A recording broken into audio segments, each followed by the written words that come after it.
Oke,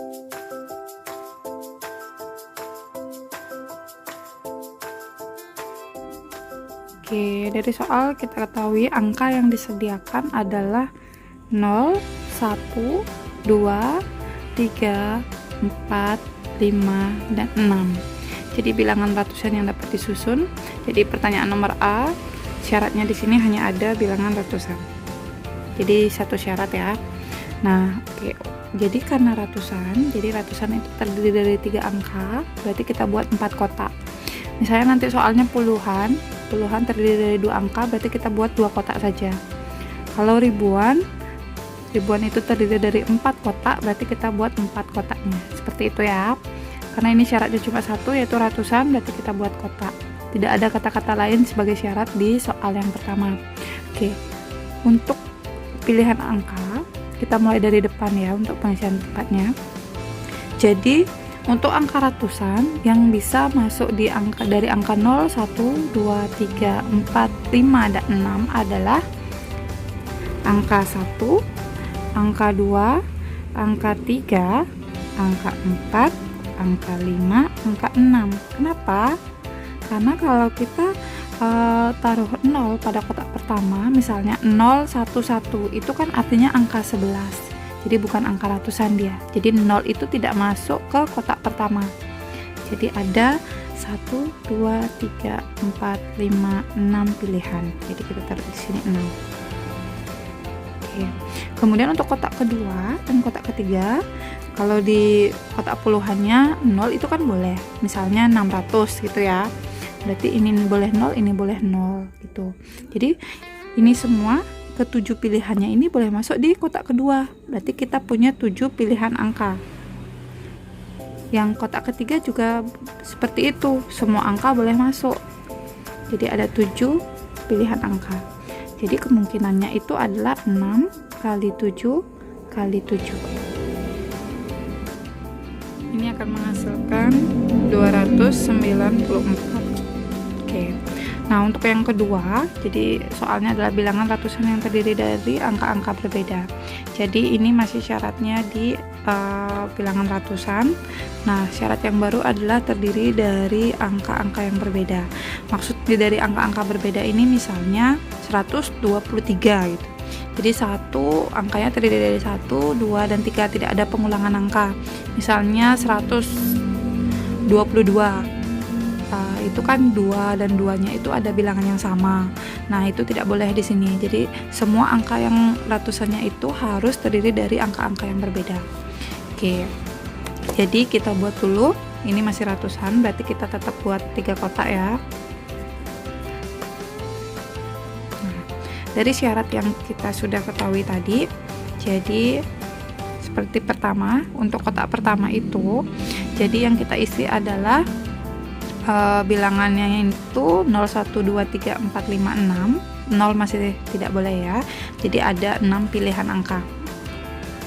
Oke, masih sama. Yang pertama ada 6. Nah, untuk bilangan berikutnya dari 0, 1, 2, 3, 4, 5, 6 kan ada 7 ya. Jadi ada 7 bilangan. Nah, sudah dipakai 1 di kotak pertama, misalnya angka 1 gitu misalnya. Jadi dari 0, 1, 2, 3, 4, 5, 6 itu angka satunya sudah dipakai, berarti kan sisa lagi 6 angka ya. Jadi 0, 2, 3, 4, 5, 6 seperti itu. Jadi pilihannya ada 6. Di kotak kedua kita isi 6.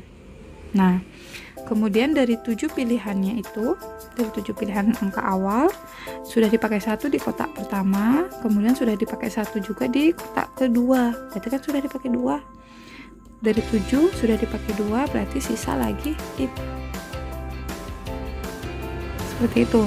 Jadi banyaknya angka yang kamu tulis di kotak itu adalah banyaknya pilihan. Bukan angka 5, bukan angka 6, bukan angka 6, tapi banyaknya pilihan yang mungkin. Jadi 6 pilihan yang mungkin, 6 pilihan yang mungkin, dan 5 pilihan yang mungkin.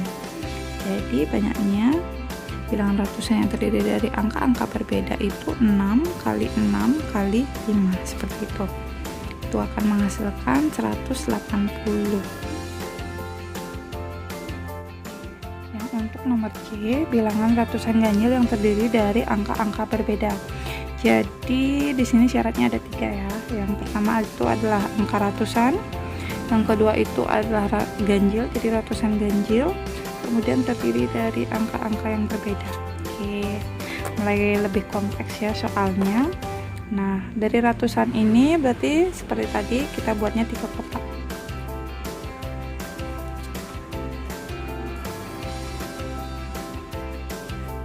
Nah, untuk penentu dari ganjil ini, jadi kita mulai dari kotak belakang. Kenapa? Miss berikan contoh seperti bilangan 23 gitu misalnya. Jadi 23 itu kan bilangan ganjil ya. Jadi 2 itu genap, 3-nya ganjil. Jadi penentunya adalah bilangan belakang. Jadi bilangan yang terakhir. Jadi kalian ingat bilangan ganjil itu ada angka 1, 2, maksudnya 1, 3, 5, 7, 9 seperti itu. Jadi itu yang kalian pakai patokan untuk menentukan bilangan ganjil. Nah, dari pilihan angka yang tersedia dari soal, jadi kita ikuti soalnya. Soalnya hanya ada pilihannya ini. Berarti kita pakai ini. Nah, di antara pilihannya ini yang angka ganjil kan 1, 3, dan 5. Itu ya. Jadi kita punya 3 bilangan ganjil. Jadi kotak belakang kita bisa isi 3. Nah, kemudian kita mulai lagi dari depan. Nah, ingat ya, ini tidak boleh ada angka yang sama, terdiri dari angka-angka berbeda. Nah, dari kita balik lagi ke depan, kita mulai dari depan lagi. Tadi kita kan sudah jelaskan, di 0 ini tidak bisa masuk di kotak pertama karena dia tidak menyentuh angka ratusan. Jadi kita buat 1, 2, 3, 4, 5, 6 ada 6 pilihan di kotak pertama. Tapi karena dia terdiri dari angka berbeda, sudah dipakai 1 untuk penentu ganjilnya. Ini sisanya sisa 5. Kalau 6 sudah dipakai 1, sisa 5. Jadi ada 5 pilihan. Misal angka satunya sudah dipakai paling belakang, tapi kan kita punya pilihan cuma 2, 3, 4, 5, 6. Untuk di kotak pertama ada 5 ya. Kemudian lagi di kotak kedua 0 boleh masuk. Ini sebenarnya semua angka boleh masuk, tetapi sudah dipakai 1 di kotak pertama dan sudah dipakai 1 di kotak ketiga untuk angka satuannya. Jadi dikurangi 2, jadi 7 dikurangi 2 berarti sisa 5. Jadi pilih banyaknya susunan ratusan ganjil yang terdiri dari angka-angka berbeda. Itu yang mungkin ada 5 kali 5 dikali 3, hasilnya 75. Jadi ada 75 susunan. Seperti itu.